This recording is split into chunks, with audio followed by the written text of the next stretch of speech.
Hello students, मेरा दोस्ती आपके रूट चैनल फिजिक्स और दोस्ती में एक बार फिर स्वागत करता हूं। तो जैसे बच्चों देखा जाए, आज आपके लिए क्लास 12 की फिजिक्स का जो इंपॉर्टेंट टॉपिक और इंपॉर्टेंट डेरिवेशन की श्रृंखला को हम जो लगातार चला रहे हैं।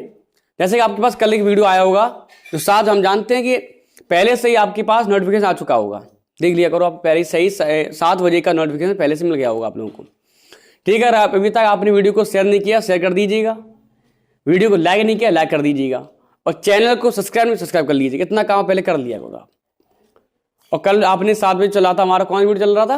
वायो-सैवर्ट का नियम एवं अनुप्रयोग। इसको आपने देखा होगा, नहीं देखा हो तो अभी आप देखिए, डिस्क्रिप्शन में आपकी लिंक डली हुई है। ठीक है, देख लेना आप लोग। आज हम बात करते हैं एम्पियर का परिपथी नियम। अगर हम एम्पियर के परिपथी नियम की बात करें कि किसी वंद वक्र के परता चुंबकीय क्षेत्र की तीव्रता का रेखीय समाकलन, परेशानी हुई आपको प्रवास की बात समझाएंगे हम।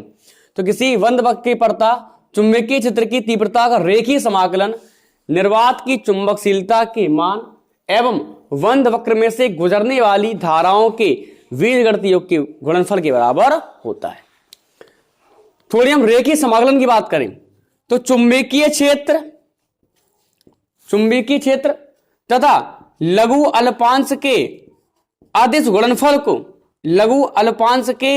गुणनफल का समाकलन ही क्या कहलाता है? रेखीय समाकलन कहलाता है। रेखीय समाकलन है क्या? चुंबकीय क्षेत्र व लघु अल्पांश के अदिश गुणनफल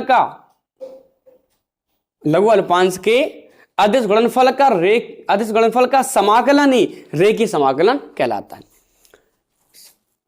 बराबर किसके है?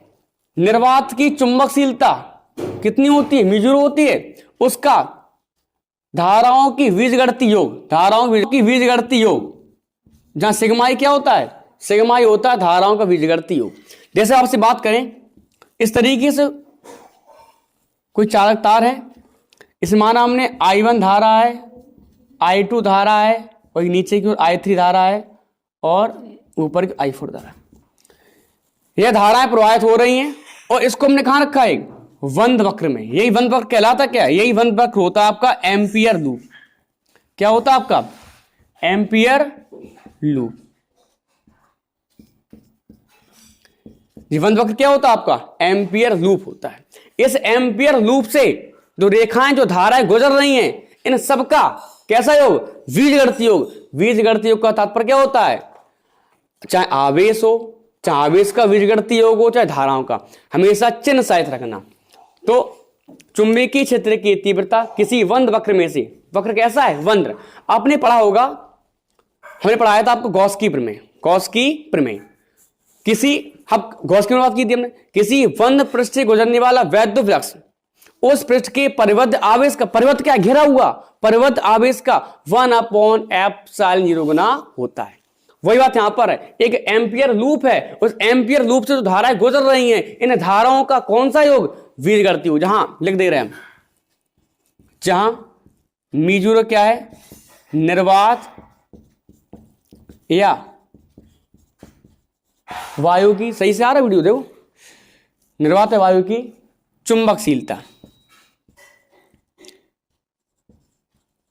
चुंबकशीलता और सिग्मा ई क्या है? सिग्मा ई है धाराओं का बीजगणितीय योग, अर्थात धाराओं को चिन्ह सहित रखना। ठीक है, तो किसी वंद वक्र के परता चुंबकीय क्षेत्र की तीव्रता का रेखीय समाकलन उस वंद वक्र में से गुजरने वाली कुल धारा का कितने गुना होता है? म्यू 0 गुना होता है। जी कंडीशन। परिभाषा एक और परिभाषा है, जरूरी नहीं कह रहा है, परिभाषा रटो नहीं आप। चुंबकीय क्षेत्र की तीव्रता का रेखीय समाकलन उस वंद वक्र में से गुजरने वाली कुल धारा का कितने गुना होता है? म्यू 0 गुना होता है। जी कंडीशन। परिभाषा क्लियर है? तो इसके बाद हम बात करेंगे एम्पियर के परिपथ नियम का अनुप्रयोग है, उसकी बात करेंगे। एक बार समझ लो ध्यान से, कोई डाउट तो नहीं अभी तक आपको? एकदम वीडियो सही चल रही, एकदम कोई समस्या तो नहीं है अभी तक? बताओ। तो किसी वंद वक्र के परता, तो हम बात करते हैं एम्पियर के परिपथ नियम के अनुप्रयोग की। नंबर आपसे कह रहा है कि अनंत लंबाई के सीधे धारावाही चालक तार के कारण चुंबकीय क्षेत्र। अब एक हमारे पास एक अनंत लंबाई का धारावाही चालक तार है, जो यहां से भी अनंत है और यहां से भी अनंत है। इस अनंत लंबाई के धारावाही चालक तार में I धारा प्रवाहित हो रही है और इस चालक तार के किसी बिंदु से स्मॉल r दूरी पर एक हमने बिंदु P की क्या की, हमने कल्पना की, और इसी बिंदु P से होता हुआ एक स्मॉल r त्रिज्या के हम एक एम्पियर लूप की क्या करेंगे, हम कल्पना करेंगे। ये हमारे पास क्या है, एम्पियर लूप है या एम्पियर पथ कह देना आप। और हमने इस बिंदु P पर एक हमने लघु अल्पांश dl की क्या की, कल्पना की, लघु अल्पांश dl की कल्पना की। कोई है कंगन दिया ना, कोई कल्पना की। देखो जैसे देखा जाए ध्यान से, इस तरीके से था, सर्किल है पूरा, वृत्त है, यह एक धारावाही चालक तार है इस तरीके से, ठीक है। और इस धारावाही चालक तार में I धारा प्रवाहित हो रही है। एक हमने बिंदु P यहां पर माना, हमने इस बिंदु P पर हमने स्मॉल त्रिज्या का एक एम्पियर लूप बनाया है और हमने यहां पर एक लघु अल्पांश क्या माना है, dl, लघु अल्पांश dl। चूंकि हम जानते हैं, हमने पढ़ा है, अगर अब इस बिंदु P पर अगर हमें चुंबकीय क्षेत्र की दिशा ज्ञात करनी है तो क्या लगाएंगे, हम दाएं हाथ की हथेली का नियम लगाएंगे। अंगूठा रखेंगे धारा की दिशा में, धारा की दिशा में अंगुलियां फैलाएंगे बिंदु P की ओर, बिंदु P की ओर, तो चुंबकीय क्षेत्र कहां होगा, हथेली लंबवत अंदर की ओर। यहां पर क्या होगा, हथेली लंबवत अंदर की ओर। तो यहां जो चुंबकीय क्षेत्र है वो कहां की ओर है, हथेली की लंबवत अंदर की ओर। लघु अल्पांश क्या है, संपूर्ण की बात कर रहे हैं, तो कितना हो जाएगा, बी वेक्टर। कितना हो जाएगा, बी वेक्टर। एक हमारे पास एक अनंत लंबाई का धारावाही चालक तार था जिसमें I धारा प्रवाहित हो रही थी। इस चालक तार के किसी बिंदु से स्मॉल r दूरी पर बिंदु P स्थित है। इस पर हमें चुंबकीय क्षेत्र की तीव्रता ज्ञात करनी। इस बिंदु P से स्मॉल r त्रिज्या के हमने एम्पियर पथ की कल्पना की, या जो वृत्त बनाया हमने, और इस बिंदु P पर चुंबकीय क्षेत्र कहां की ओर है, अंदर की ओर। हमने समझा कहां से, दाएं हाथ की हथेली के नियम से। अंगूठा रखा धारा की दिशा में, अंगुलियां फैलाई बिंदु P की ओर, तो चुंबकीय क्षेत्र कहां होगा, हथेली की लंबवत अंदर की ओर। ये कंडीशन। कोई दिक्कत इस बात में नहीं? क्या कोई चित्र में समस्या है, बताओ। तो अब लगाएंगे यहां से, क्या लगाएंगे हमसे, एम्पियर के परिपथीय नियम से। सही आ रहा एकदम, देखो सही से आ रहा। अब परिपथीय नियम पढ़ा क्या हमने, चुंबकीय क्षेत्र की तीव्रता का रेखीय समाकलन उस बंद वक्र में से गुजरने वाली कुल धारा का कितनी गुना होता है, म्यू गुना होता है। हमने माना क्योंकि यहां पर सिग्मा कितनी है, कितनी धारा प्राप्त हो रही है, I धारा प्राप्त हो रही है, तो integration B vector dot dl vector is equal to हो जाएगा म्यू I। ये क्या लिखा हुआ है, ये लिखा हुआ है दो वेक्टरों का डॉट गुणन, तो हो जाएगा VDL cos theta is equal to हो जाएगा म्यू I। क्योंकि यहां पर थीटा देखा जाए, थीटा कितना होगा, कहां गया वो, देखो जे आपने लघु अल्पांश माना था, जे लघु अल्पांश है इस तरीके से, ये लघु अल्पांश है और चुंबकीय क्षेत्र भी कहां की ओर है, अंदर की ओर। दोनों आपस में कैसे हैं, समांतर हैं। अरे जो आपने सर्किल माना है, यहां जो आपका लघु अल्पांश हो गया और ये लघु अल्पांश है और चुंबकीय क्षेत्र कहां की ओर है, अंदर की ओर। दोनों आपस में कैसे हैं, समांतर। तो थीटा कितना हो जाएगा, थीटा कितना हो जाएगा, 0। तो integration VDL cos 0 equal to हो जाएगा म्यू I। cos 0 कितना होता है, 1 होता है, तो VDL इक्वल टू हो जाएगा म्यू I। अब कभी भी कांस्टेंट राशि का क्या नहीं होता है, ना समाकलन होता है अवकलन होता है। तो चुंबकीय क्षेत्र की तीव्रता कांस्टेंट राशि है, इसको हम कहां निकाल लें, इसको हमने निकाल लिया बाहर। तो अंदर क्या बचा, DL इक्वल टू हो जाएगा म्यू I। तो कभी हम जानते हैं कि कांस्टेंट राशि का क्या नहीं होता है, समाकलन नहीं होता, उसको हमने V को कहां निकाल लिया, हमने बाहर निकाल लिया। अब लघु अल्पांश की बात की जाए, शुरुआत में गिना छोटा भाग 0 पर पूरा एक वृत्त बनेगा जाके, तो R त्रिज्या का एक वृत्ताकार पथ बनेगा। तो उस वृत्त की परिधि कितनी होती है, 2 पाई r। तो शुरुआत में कितना आता है, 0। कितना आगे बना, 2 पाई आर। देखो सही यार, देखो दिखते रहो।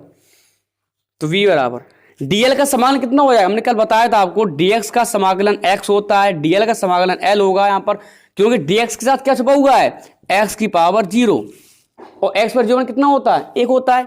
और हम जानते हैं, हमने पढ़ा है कि x की पावर n dx होता क्या है, x की पावर n प्लस 1 बट्टे n प्लस 1, और यहाँ पर को x की पावर 0 प्लस 1 बट्टे 0 प्लस 1, तो पूरा x ही मिलेगा आपको इस तरीके से। अगर यहाँ पर बात करें हम, सही आ रहा है यहाँ से, यहाँ लिख दे रहे, ठीक है। तो इस v dl का समाकलन हमने l किया, लिमिट लगाई हमने 0 से 2 pi are is equal to हो जाएगा म्यू आई। लिमिट रखने का तरीका होता है अपर माइनस लोअर, अपर कितनी है 2 पाई आर, लोअर कितनी है 0, तो बराबर हो जाएगा म्यू आई। तो v इंटू 2 पाई आर, इससे तो पूरा 0 हो जाएगा, बराबर म्यू आई। तो v बराबर क्या मिलेगा यहाँ से हमें, mu I upon 2 pi r, जी मिल गया हमें। और हम जानते हैं तीव्रता का मात्रा क्या होता है, तीव्रता का मात्रा न्यूटन प्रति एम्पियर मीटर कहो, वेबर प्रति मीटर स्क्वायर कहो, गॉस या टेस्ला। अब सुनो यहाँ से, अगर हम जानते हैं, हमने कल पढ़ा था कि म्यू अपॉन 4 पाई की वैल्यू कितनी बताई थी हमने, 10 की पावर माइनस के 7 न्यूटन प्रति एम्पियर स्क्वायर।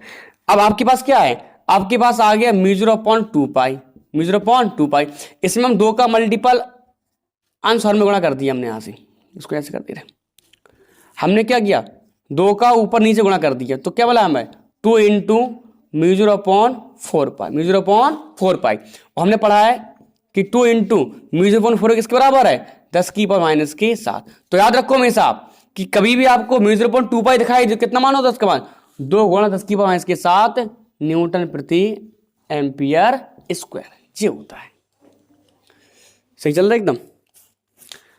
तो हमने यहां से एक अनुप्रयोग भी पढ़ा, हमने पहले हमने पढ़ा था एम्पियर के परिपथी नियम, एम्पियर का परिपथी नियम पढ़ा, किसी बंद वक्र के पड़ता चुंबकीय क्षेत्र की तीव्रता का रेखीय समाकलन उस बंद वक्र में से गुजरने वाली कुल धारा का कितने गुना होता है, म्यू गुना होता है। तो हमें मिला था formula integration B vector dot DL vector is equal to mu sigma I, mu sigma, या सिग्मा आई क्या है, धाराओं को बीजगणितीय योग। उसके बाद हमने पढ़ा एम्पियर के परिपथ नियम का अनुप्रयोग, एम्पियर के परिपथ नियम का अनुप्रयोग जो हमने पहला पॉइंट हमारे पास क्या था कि अनंत लंबाई के सीधे धारावाही चालक तार के कारण, किसी चालक के कारण चुंबकीय क्षेत्र। हमारे पास एक अनंत लंबाई का चालक तार था, एक सीधा धारावाही चालक तार है, और इसके किसी बिंदु से स्मॉल आर दूरी पर एक बिंदु P स्थित है जिस पर हमें चुंबकीय क्षेत्र की तीव्रता ज्ञात करनी है। इस बिंदु P पर एक हमने लघु अल्पांश dl क्या की थी, हमने कल्पना की थी। पहले हमने एक आर त्रिज्या का वृत्ताकार पथ बनाया, और वृत्ताकार पथ बनाने पर इसे हमने क्या नाम दिया था, एम्पियर लूप नाम दिया था।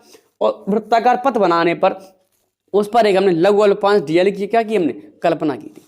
क्योंकि अब इस बिंदु P पर हमें क्या निकालना है, चुंबकीय क्षेत्र की दिशा, तो कुछ नहीं करना, अंगूठा रखेंगे धारा की दिशा में, उंगलियां फैलाएंगे बिंदु P की ओर, तो चुंबकीय क्षेत्र कहां होगा, हथेली लंबवत अंदर की। जो वी वेक्टर कहां की ओर है, जी अंदर की ओर है, कहां की ओर है, अंदर की ओर। उसके बाद हमने लगाया एम्पियर का परिपथ नियम लगाया, क्योंकि यहां पर सिग्मा आई कितनी प्रवाहित हो रही आई, तो integration B vector dot DL vector equal to हो जाएगा म्यू आई।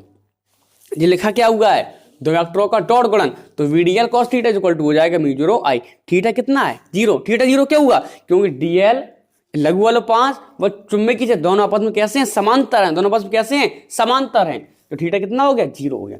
तो कॉस 0 कितना हो देखो होता है, तो वीडीएल इक्वल टू म्यू आई। अब चूंकि लघु अल्पांश 0 चल रहा और चूंकि वृत्ताकार पथ है, तो वृत्त की कितनी परिधि होती है 2 पाई आर, तो 0 से 2 पाई, हमने क्या लगाई, लिमिट लगाई। लिमिट कहां लगाई, 0 से 2 पाई आर। ये आप इतना सबको याद, इस पूरे का इंटीग्रेशन जो डीएल होगा वो कितना किसके बराबर हो जाता, 2 पाई आर के, 2 पाई आर के बराबर होता है, ठीक है। तो वही हमने किया इज इक्वल टू म्यू आई। अब हमने जो यहाँ पर लिमिट मानी थी, तो लिमिट रखने का तरीका क्या बताया था, अपर माइनस लोअर। लिमिट रखते कहाँ है, इसका हमने समाकलन किया है, तो 2 पाई आर माइनस की 0 इक्वल टू हो जाएगा म्यू आई। तो वी इंटू 2 पाई आर बराबर म्यू आई, वी बराबर mu I upon 2 pi R, मात्रा क्या हो जाएगा, न्यूटन प्रति एम्पियर मीटर। हमने बताया म्यू अपॉन 2 पाई का मान कितना होता है, 2 गुणा इसके साथ न्यूटन प्रति एम्पियर स्क्वायर, ठीक है। यहां से आपके टॉपिक क्लियर होता होगा। और अभी तक अगर आप किसी प्रकार का कोई डाउट हो तो आप हमें कमेंट सेक्शन में बता सकते हैं, ठीक है। और इसी तरीके से आपको हम कल एक नया वीडियो फिर से लेके आएंगे, नया टॉपिक हमारे पास होगा, कुछ ना कुछ आपके लिए लगातार करते रहेंगे। अगर आपका काम इतना है वीडियो को लाइक कर दीजिएगा, चैनल को सब्सक्राइब